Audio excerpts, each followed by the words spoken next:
أعوذ بالله من الشيطان الرجيم بسم الله الرحمن الرحيم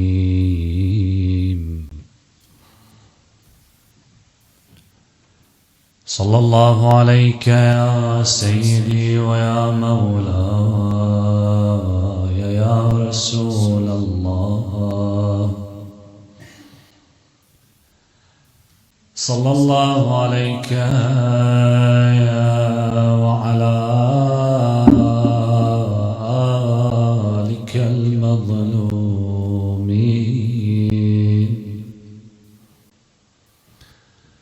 صلى الله عليك يا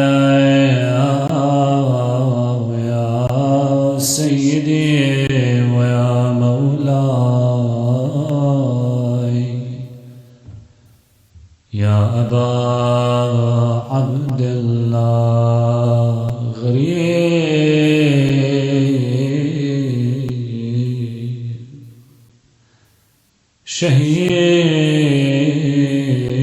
شهيد يا مظلوم كربلاء ومسلوب العمامة والرداء يا رحمة الله الواسعة ويا باب نجاة الأمة يا ليتنا كنا معكم سيدي فنفوز والله فوزا عظيما. السلام على الحسين وعلى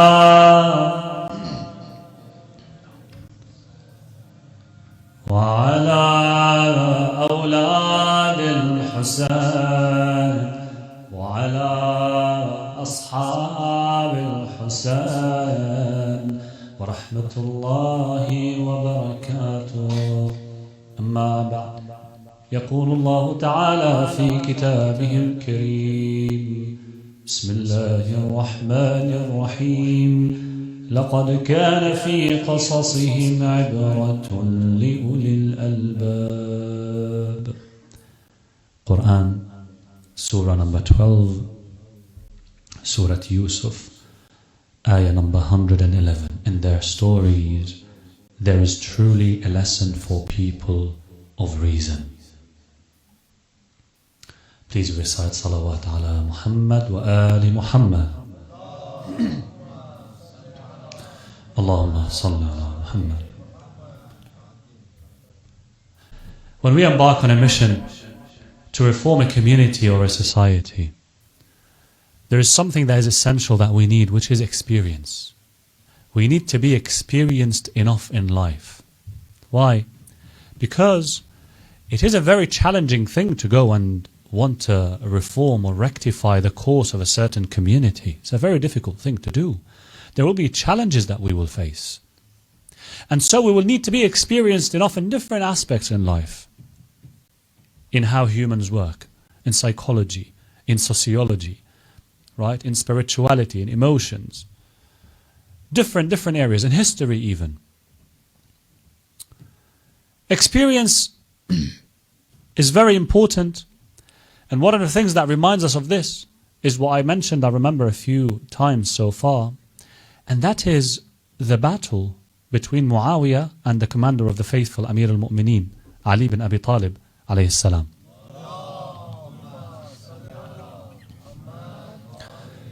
During that war, of that battle in Siffin, when the army of Muawiyah were at the verge of defeat, what did they do? They had this trick. They said, well, look, we're about to be defeated. Let us now hold copies of the Qur'an on the spears and tell the army of Ali that, listen, let the Qur'an be the judge between us and you. Who fell victim? Who was deceived by this trick? Some people from the army of Imam Ali. And those people are known to be the Khawarij, right? Those people who later revolted and fought Ali. Amir al-Mu'mineen told them, listen, this is kalimatu haqq yuradu biha batil. These people are saying a word of truth, but for falsehood. Their intention is falsehood. But the Khawarij, who were deceived by this slogan, they might have been excellent worshippers. They might have been people who recite the Qur'an very beautifully, who would finish the Qur'an and read the Qur'an all over. They might have been people who spend the night in worship. But they were naive. They were not experienced enough. Do you know what that caused them to do? They blocked the mission of Ali bin Abi Talib salamullahi alayhi to achieve justice in the world.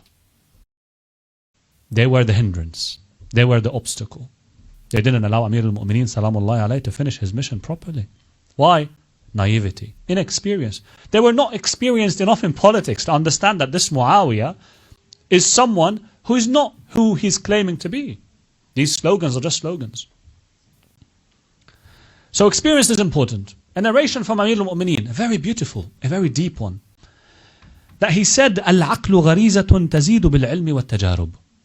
Wisdom is a strength that increases with knowledge and experience. Wisdom is a faculty in you that would grow, increase, improve with what? With knowledge and with experience. Why? Because sometimes we'll be sitting back and watching and thinking, well, that is easy. Well, I can do that. Well, this can be done this way. Why? Because we're sitting, we're comfortable, we're not experiencing the field, we're not facing reality. Once we go and face reality on the ground, we will be faced with the difficulties, with the challenges that we probably didn't think of. We were too biased to think about. I'm watching a game of football. Yeah, it's very easy. It's very easy. You just have to pass the ball a few times and then score the goal. You just, stand there, you stand here and work it out. It works, easy. But once you're a manager of a team, or once you're on the pitch, it's different. Why? Because you're facing obstacles and difficulties that you didn't think about when you were comfortable on your sofa. Right? Some people actually also think this in terms of business. Well, so what? I can start my own business. It's very easy. There are many entrepreneurs who are successful. That's correct. But there are thousands and much, much, much more who have failed. Why did they fail? Because maybe they didn't do enough market research. Maybe they didn't do proper financial management. Right? Maybe they overlooked a few parameters here and there. So it is not necessary that when something seems easy to you that it will be successful. In theory. You go and see the experienced people, what they say. Thousands and thousands of entrepreneurs, they failed. Why? Because they were not experienced enough. A question here is asked, obviously, should I always, try things myself? Should I always experiment in order to gain experience? I want to learn something. I want to gain experience. I genuinely want to be an experienced person. I want to learn. Should I go and learn everything from the beginning myself? Should I try everything myself so that I learn myself firsthand? I'll leave this answer to Amir al-Mu'mineen, Salamullahi alayhi, himself.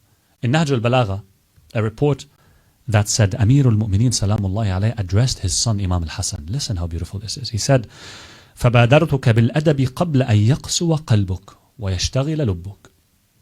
And then, O son, I initiated educating you before your heart gets hardened and before your mind gets occupied with having to invent solutions that the previous people of experience made available for you.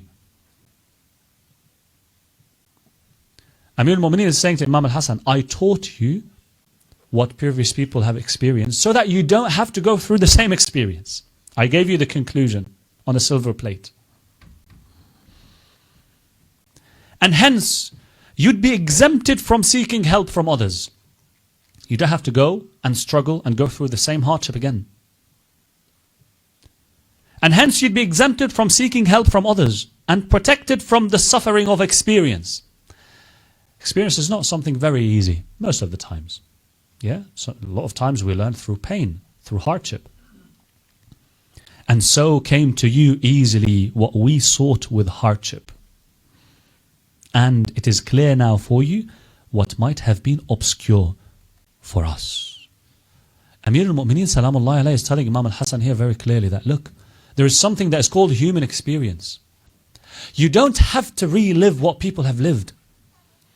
You don't have to try everything that people have already tried and learned lessons from. All you have to do is look around you and see, what did people succeed in? And take that track. How did people fail? Avoid that track. You don't have to put yourself on every track and say, well, I want to try it myself. I won't learn business unless I try everything myself from scratch. And then you have to face the same things that, well, thousands of people before you faced. For thousands of years. So why don't you benefit from this human experience? Amir al-Mu'mineen in another narration, he says, Al-aqil man wa'adathu at-tajarub. The wise person is the one who learns from experiences. You don't have to go through the same pains that people have went through. If you're a wise person, right? Life is too short for you to try everything. Life is too short for you to try everything that is harmful. Well, I want to try. What is this slogan? You only live once. YOLO. You've heard of it. You only live once. Try everything. Habibi, some people before you tried drugs, do you know where they are now? Some people before you were addicted to drinking. Do you know what happened to their families and their own lives? Some people even went to crime. Why? I want to try everything.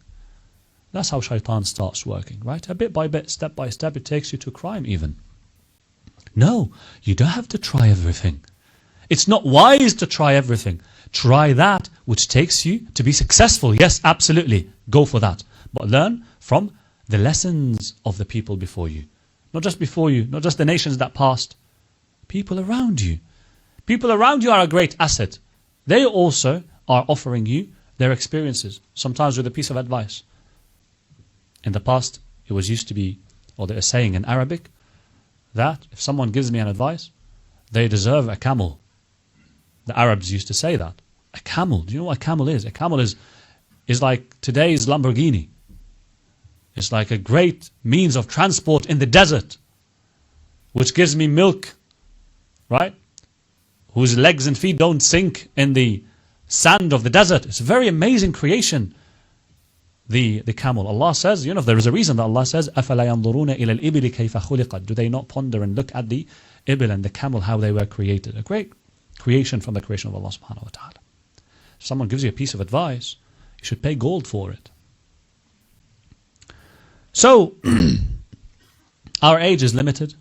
Our life is limited. How many years are we going to be living in this life, right?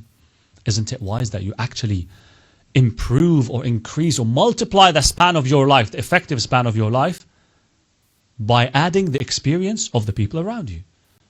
I have friends who are 30-year-olds, 50-year-old, 80-year-old. All right, these are experiences that I can add to my life. If I live 30 years and I have people around me who are aged 50 and 30 and 12 and 20, accumulate all these. It is as if you are living for hundreds of years, you yourself. Meaning that you don't have to go through and live, the years that people have lived to learn some lesson. They're actually giving it to you for free. I'll give some examples about these. A young couple might be saying, well, look, love is enough. Okay, I love her. And she'll be saying, I love him. Let's get married and we'll figure it out. Whatever it is. But experienced married couple, what would they say? Well, love is important. It is essential, yes. But it's not only about love. You will need to be patient with each other. You will need to be good with communicating to each other. Right? You need to have sabr. You need to have effective communication. You need to have shared goals. You need to be ready to sacrifice together. No, love is not just enough. We can figure it out on the way. I know a few nights back I encouraged my brothers and my sisters, the youngsters, to start thinking and planning for marriage. Yes, but it doesn't mean that we wake up tomorrow and say, well, I want to marry. So, Ya Allah, Bismillah. No, this is where you need to listen to the advice of the people in the community. This is why one of the reasons that we were actually asked to respect our elders and to respect our parents most importantly. Why? A lot of times our parents give us some advice that we don't like. It doesn't really suit what I'm thinking I want. But actually they're giving you this summary of their 50 years of tough experience. They're giving it to you for free. Do you want to try it for yourself so that you learn again? No, listen to your parents. Listen to your parents. This is one of the great ways that you actually improve your life. That you listen to their experience. Sometimes the details might not apply. Absolutely, that's fine. Right? They are a different generation than yours. Definitely, absolutely.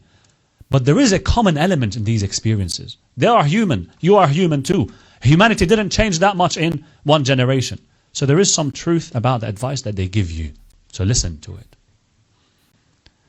Another example, parenting. Right? Some parents may think, well, look, when I have a child, all I have to give them is love. That's it. Whatever they want, I'll give them. Life is too short. There's nothing really, it's not that worthy. We're all going to die. So let's just live it in a way that I love my children and I give them everything they want. Experienced parents, what do they tell you? Well, it is important to love your child, absolutely. But there is something that is called discipline. Giving the child everything and anything they want, that's not good for them. You might be harming them, actually. There's something called discipline, there's something called education, right? You need to take them to school. But I don't like school. No, go to school. Because I love you, I take you to school. Because I love you, I take you to the doctor. So there is an element of responsibility. So that we don't have to, again, repeat the experiences of pain. Another example. I, for example, don't believe in mental health. I don't believe that there is therapy in terms of any mental health challenges. Whereas some people would tell you, experienced people, well, look at how many people actually, because of their mental health challenges, they went to depression. They went to anxiety. Some went to suicide. It is an actual problem. You need to acknowledge it. Why? Because so many people have gone through it. Why do you want to live the suffering? So listen to the lessons of the people. Hijab. Hijab. A sister is facing a lot of pressure in the community, in the Western communities. There's a lot of peer pressure as well at schools or at unis. Some sister might think, because of the amount of suffering and pressure, that look, I'll take it off. And I want to be comfortable. But then another sister, who might have tried this in the past, would come and tell you, well, look, I did that in the past. But I thought I'll be comfortable. All I realized was that I lost my identity. I compromised my identity. I was trying to be someone else I am not. I was trying to do something just to please others. I wish I had worn the hijab because of a good conviction. I wish I had enough courage for me to help me defend my hijab. I wish I used this hijab as a spiritual connection between me and Allah subhanahu wa ta'ala. I wish I was educated on the spirituality and the philosophy of hijab. These are lessons that we learn from experiences. My sisters, you're not the only person who's facing that pressure. There's been millions and millions of girls and ladies before you. You're not alone now, and you were never alone in that challenge. So learn from the experiences of the previous people. Learn from the experiences of those who are experienced in our communities. Let them explain to you what the philosophy of this is. And this is a responsibility upon all of us, actually. On the parents as well, primarily. In terms of politics, well, let us give a chance to Israel. Let's see what Israel will do. Let us give them a chance. Maybe they are true about the peace that they're talking about. Those of you who are old enough to remember some news that for 50, 60 years there's always been what? Peace talks, peace negotiations. Decades. And in parallel, what was happening? All what was happening was Israel, the occupied territories, would be increasing, Palestinian territories shrinking, and today we see that there is actual execution of the Palestinian cause. So learn from the experiences of the nations before you. They've tried this. You as a community, you don't have to try that track again and face the same terrible consequences again. So these are some examples where we actually need to learn from the experiences of others in different aspects in terms of friendship, political experience, government, social work, political activism, and so on. So Imam Salamullahi alayh, basically, he's telling his son Imam al-Hassan that listen, people's experiences around you is sufficient for you. There's so many things, you don't have to reinvent the wheel, you don't have to live it again. Go, learn, listen, apply. You've increased your lifespan automatically. If we look even at the Islamic teachings, the Qur'an focused enormously on past experience. Right? Brothers, sisters, you remember from the Qur'an that you've all read, inshallah, there is a tremendous focus on the past. Histories from nations that are past. Past nations, past kings, past tyrants, past bad men, bad women, good believers, men and women, prophets. Right? The Qur'an spoke about so many of these things. Corruptors, men of religion, the good ones and the bad ones. The Qur'an talked about all of these. Why? Why? Why is the Qur'an telling us about stories that happened thousands and thousands of years back? Why is it telling us these now and today? Isn't it because there is some relevance that remains? There is a common human experience about all this. Yet we come today and we think, oh, our parents don't understand what we're doing, don't understand what we're saying. They don't understand our generation at all. So don't tell me any lesson that you've learned. Really? Allah goes back thousands of years back to experiences of thousands of nations and people to tell them to you today, and you say that the previous generation, just the generation of my mom and dad, it's not relevant to me. That's unfair. That's not fair. So the Qur'an is actually telling us that, listen, you need to learn these lessons so that you don't fall into the same mistakes that the previous nations fell into, and they deserved penalties and punishments, and they went to failure.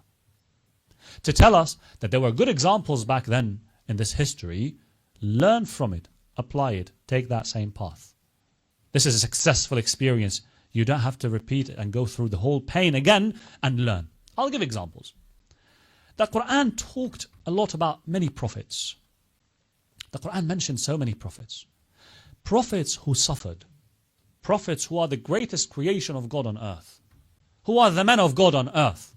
These prophets suffered slandering, suffered beating, suffered killing, suffered prosecution, suffered persecution, suffered torture. And Allah subhanahu wa ta'ala tells us a very beautiful lesson in the end of the surah of Yusuf. What is that? إِنَّهُ مَن يَتَّقِ وَيَصْبِرْ فَإِنَّ اللَّهَ لَا يُضِيعُ أَجْرَ الْمُحْسِنِينَ. Indeed, he who fears Allah and is patient, he who is mindful of Allah, muttaqi or taqi, and what? وَيَصْبِرْ, patient. فَإِنَّ اللَّهَ لَا يُضِيعُ أَجْرَ الْمُحْسِنِينَ. Then indeed Allah does not allow to be lost the reward of those who do good. All these prophets who suffered all that suffering, did they achieve their objectives eventually, or did they not? They did achieve their goals, didn't they? They did. What is the evidence? Us today, all of you. All of you. We're sat here together, we're remembering Allah subhanahu wa ta'ala. We're remembering the men of God. We're reciting the Qur'an. We're understanding the Qur'an. Doesn't that indicate that all these prophets of God, they've actually succeeded in their mission? They succeeded in their mission despite all this oppression that they faced. What is Allah telling us? إِنَّهُ مَن يَتَّقِ وَيَصْبِرْ. When you have taqwa in your heart and when you are patient, Allah will not let your efforts go in vain. The efforts of the prophets never went in vain. They might have been killed, yes, but their efforts were fruitful. Allah is telling us it is sufficient that you what? To be mindful of God. To be mindful of Allah. Fear Allah. Live an outright life. Live a pure life. Don't worry about anything else. Don't worry about anyone else. Have a God-centric life. Have Allah subhanahu wa ta'ala at the top of your priority list. Everything else goes at the bottom. Everything else. When you live that life, when you care about the principle, when you live a principled life, you're a muttaqi. You're someone who is pious, God-fearing, God-conscious. Allah is saying, when you are like this, there's so much that I can do for you. The second that is required is that you need to be patient, like all these prophets were patient. Meaning that you don't give up facing the challenges. That you persevere and persevere and persevere. You don't allow yourself to compromise your principles despite the difficulties. You don't wait for the results. You don't care about the results. Allah wants to see you on track of action on His path, not necessarily to achieve the results. We will not be judged on the Day of Judgment by the results that we achieve in our lives. It is by what? By the stances that we took. By the stances that we took. So Allah is giving us a lesson from all these prophets. Allah is telling us the summary. The summary is what? Taqwa, patience. These are key in your life. When you are like this, all the efforts that you would go through at school, at work, in the community, in your family, all the efforts that you do, when you have these two things, Allah will never let you down.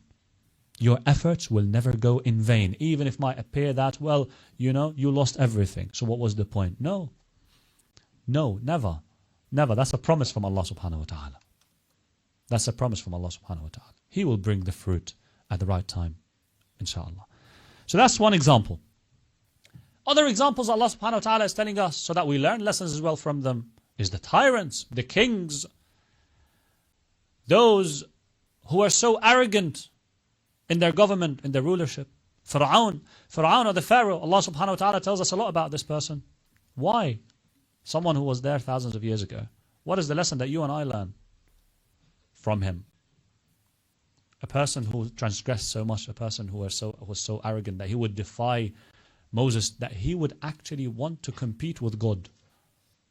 He would want to compete with Allah subhanahu wa ta'ala. He placed himself as someone who wants to try to fight Allah.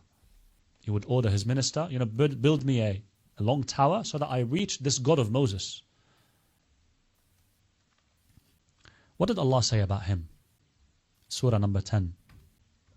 Ayah 92. فَالْيَوْمَ نُنَجِّيكَ بِبَدَنِكَ.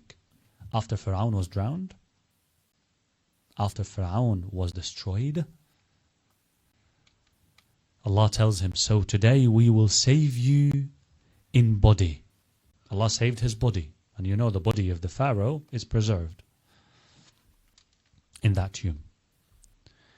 And today we will save you in body, that you may be to those who succeed you a sign. لِتَكُونَ لِمَنْ خَلْفَكَ آيَةً. We will keep your body so that all these generations that will come after you will look at you and will realize, where are your palaces? Where is your mighty army now? You are in a grave, you are dead. What did all that help you? Did you think you'll be eternal? Did you think you'll live forever? Did you think your army will protect you? Did you think your wealth will make you eternal? Did you think your children will make you powerful? So powerful that you won't die? You're dead. It's a lesson for you and I till today, huh? Someone who reached that level of might, that level of arrogance, dead, weak body, doesn't own anything of itself. It tells us today that it is the same. It is the same, the case of the modern tyrants. You think you fear them. You think that they are going to be so powerful, so immortal. There's no way to fight them back. There's no way to resist them. There's no way to say a word against these tyrants. But Allah subhanahu wa ta'ala here is telling us that what? The destiny of those people is the same as the destiny of Fir'aun, as the destiny of the Pharaoh. This is a lesson Allah subhanahu wa ta'ala is telling us. The story of Prophet Yusuf, one of the best stories of the Qur'an. The story of Prophet Yusuf. Allah subhanahu wa ta'ala told us also in detail the journey of Yusuf from his childhood until he became the king, until he became the governor essentially and effectively of Egypt. He had to go through all these difficulties, that his brothers abandoned him, his brothers were jealous of him, they envied him, they abandoned him, they tortured him, they threw him in a well, and then later some strangers picked him up and they raised him in a strange environment, and he went to prison eventually and for long, and he was put in very difficult positions. Eventually he became the ruler, the king, the governor of that land. Allah is telling us here a lesson, isn't He? That the circumstances of the human will change. You think you face very, very difficult hardships today that they have no solution? Think of that story. Think of the story of so many of the people of Allah subhanahu wa ta'ala. Who were what? Who had taqwa and patience. Because in the end of this surah, Allah tells us this lesson. In the end of this surah, the end of this story, that indeed, who is mindful of God and fearful of God and who is patient, Allah will not let go or will not let in vain your efforts and your suffering. That's what happened to Yusuf. Peace be upon him. Another lesson that Allah teaches us here is that when Yusuf actually proposed himself to govern and to rule, he proposed himself as what? As someone who is knowledgeable, someone who is trustworthy. So Allah is saying that the godly replacement, the divine replacement of leaders, the divine leader is someone who is professional, someone who is knowledgeable, and someone who is trustworthy. If we want to be on the mission of establishing justice in the world, we need to be knowledgeable people, skillful people, and trustworthy people. So Allah subhanahu wa ta'ala is giving us all these lessons so that we learn to connect with the previous generations. So that we learn that we fill this gap between our generation and the previous generation. And this is, as I said, one of the reasons that we're required to respect our parents. One of the reasons that we're required to revere them. Why? Because there shouldn't be a gap in this experience. Once you disconnect from your parents, once you disconnect from the generation of the elders, essentially you've denied yourself a massive lesson that could save you lots and lots of pain and suffering. Perhaps this is how Allah subhanahu wa ta'ala and why He actually wanted us to learn from previous generations. One last important lesson we need to learn. If we are also, again, honest about reform, if we are honest and sincere about wanting to change our community to the better, to change our society to the better, is that we need to be open to the experiences of all the people. We need to be open to learning from all the people. We need to be open to learning from the enemy, let alone your brothers, your sisters in faith. From the people of the book, from the Christian community, from the Jewish community, from other Muslims. You need to be open to learn from their experiences as well. You can't disconnect from others, because essentially you would be denying yourself essential lessons that other people have learned. They might give it to you. And you too, you might share your experiences with the others. There's a narration from Al-Imam As-Sadiq alayhi salam that he said,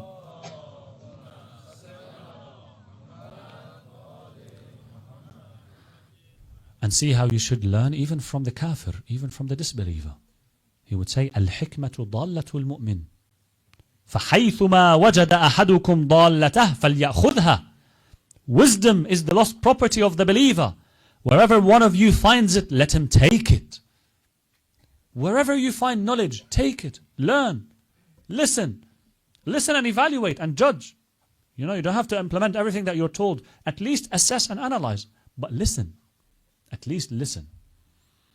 Allah subhanahu wa ta'ala says in the Qur'an a very beautiful verse. You've all heard it.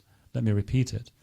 Qur'an Surah 49, ayah number 13. Ya ayyuhan nas, inna khalaqnakum min dhakarin wa untha wa ja'alnakum shu'uban wa qaba'ila lita'arafu. Allah says, O humanity, O people, indeed we created you from male and female, and we made you into nations and tribes so that what? Lita'arafu. So that you may get mutually acquainted with each other. So that you may know each other. What does Allah mean here? Assalamu alaikum, my name is Rida, what is your name? Is that me knowing you? Is that me sharing knowledge with you? Your name is this, my name is this. Your color is this, my language is this. Is that what Allah wants? Or is it instead that actually we share experiences? There are some things that other people have experienced. You can learn from it so that you don't fall into it. Because sometimes we think that we are so good, we're so powerful that we definitely won't fall into these mistakes. Well, lo and behold, other people fell into it. How are you different?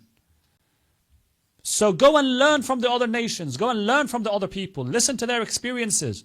Avoid the mistakes that they've been into. And go on the track of success that they have experienced. This is something that we need to apply also in our community, in our society, right? We need to collaborate with other communities. We need to listen to their experiences in terms of social activism, political activism, for example, religious argument or religious conversations, right? These are areas that we need to keep the bridges of communication on, because it is essential for us if we are sincere about reform, if we are sincere about making ourselves better, improving our community on the track, the same track that Imam Hussain, salamullahi alayh, moved on. And these were essentially the teachings of Amir al-Mu'mineen, salamullahi alayh, and the teachings of our Imams, alayhim as-salam. In conclusion, Imam Amir al-Mu'mineen says, Al-aqil man wa'adathu at-tajarub. The wise person is someone who learns from experiences. May Allah subhanahu wa ta'ala inshallah make us of those. To Karbala. On the 7th of Muharram, that day cast a new layer of darkness upon the plains of Karbala. On that day, water, so basic, so essential, was barred from the camp of Husayn. The desert sun showed no mercy, and the children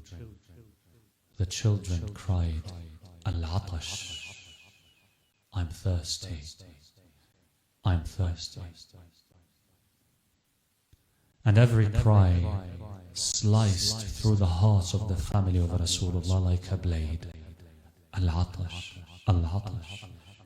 Each voice was a plea, each tear a dagger. Al-Atash, I'm thirsty. By the morning of Ashura, the warriors of Husayn's camp had taken their final breaths. They fell one by one, giving their lives in place of his, shielding his children, his women, his mission. By the time the sun had crossed the sky, only a handful remained. Abbas, Qamarul Ashira, the moon of the Hashemites. Ali Akbar, the mirror of the Prophet. And a young boy, Al-Qasim, the orphan of Hassan, and the light in Zainab's tent. Qasim, the age of your age, the youngsters, my brothers and my sisters. Qasim is that boy who lives in you today. Every one of you, the young children, is Qasim. Every one of you is this person who stood next to Imam al-Hussain in this way that I will be describing. If Imam al-Hussain is with you today, this is how you stand with him. If Imam al-Mahdi is with you today, this is how we all should long for and should look for standing with him. This young boy, Qasim, came to his mother on that day of Ashura. Her name was Farwa. His voice soft but resolved. Mother, allow me to defend my uncle. Let me go to him, let me fight. With a heart trembling yet firm, she gave her consent. But the road to the battlefield ran through Husayn's heart, and Qasim turned to him next. Imagine a boy still in the bloom of youth asking for permission to walk to the battle. Husayn alayhi salam looked at him, and the weight of memories of Hassan's face, of promises made, all came crashing down. Qasim, you are young. You are your mother's only son. You are my brother's child. You look like him. You walk like him. Your voice reminds me of him. How can I allow you to go? It is said that Qasim stood in silence, a heartbreaking silence, until he remembered a letter his father Hassan once gave him, a message from the grave, from Imam al-Hassan to his brother Husayn. A day will come when Islam will call for sacrifice. I will not be there, but my son Qasim will stand in my place. Let him answer the call. And with that, Husayn wept. How could he refuse now? He took Qasim to Zainab. Zainab, bring me our brother's turban and cloak. Let him wear his father's final memory. Together they dressed the young boy, his small frame swallowed by the clothes of Hassan. And Zainab, perhaps with trembling lips, whispered, Husayn, look at him. He looks just like our brother Hassan. And the tears flowed, a river of sorrow, a tide of farewell. But Qasim, he could not even mount his horse. Abbas had to lift him up. his tiny feet unable to reach the stirrups. And yet this child, this bloom from the house of light, rode into the battlefield like a lion cub, fighting not for fame, but for truth. Qasim fought gallantly.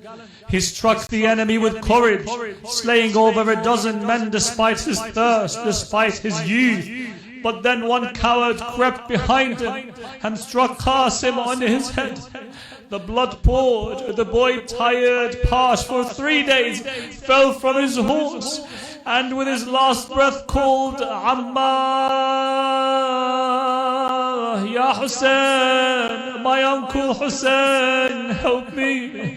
Husayn and Abbas rushed to Qasim, but the enemy in terror thought they were coming to fight, so horses panicked, hooves pounded the earth, and Qasim lay there, fragile, wounded and broken, until the horses trampled over his body. The ground beneath him wept, the sky above him turned pale. In the chaos, Husayn searched, Qasim, Qasim, where are you, my son? Speak to your uncle. But Qasim could not answer. His voice was now with the angels, his soul with the martyrs. And when the dust settled, what did Husayn find? La ilaha illallah, a body torn, a face unrecognizable, a soul gone. He removed the cloak, he spread it gently on the ground, and with Abbas gathered the pieces of his nephew's body. The child of Hassan, the light of his mother's eyes.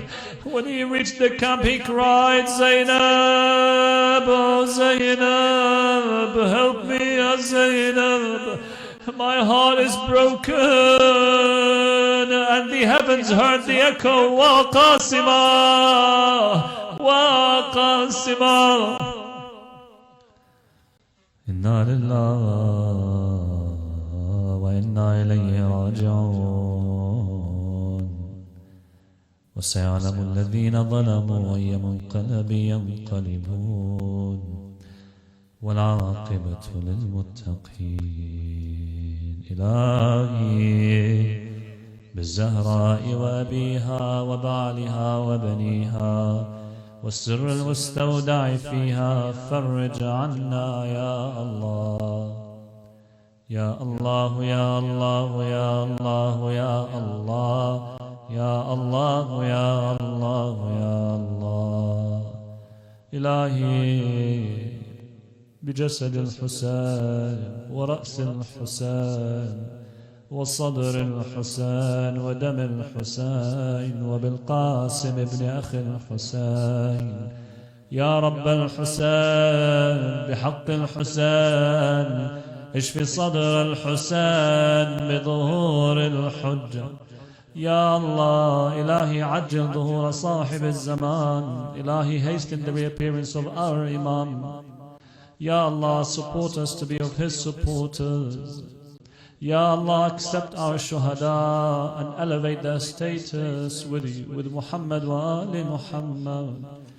Ilahi, grant the blessings, shower with blessings all those who passed away from our relatives, from the mu'mineen and mu'minat.